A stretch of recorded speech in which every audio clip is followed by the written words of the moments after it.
খাজা বাবা আপন পীরের নির্দেশে আট্টসি বিশ্ব জাকের মন্দির অজপাড়ায় আসছিলেন, ঠিক কিনা বলেন?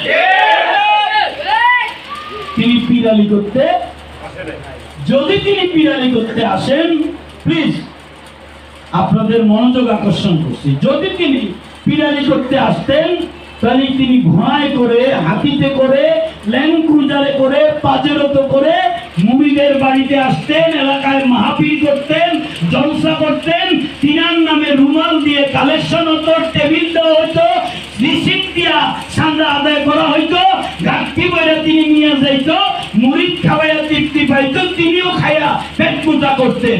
তিনি কি জীবনে কোনোদিন বাংলার কোন আসাম বাংলায় কোথাও তিনি কোনো মাহফিলে গেছিলেন? গেছিলেন? কোন মুরিদের বাড়িতে খাইছিলেন? তিনি কে?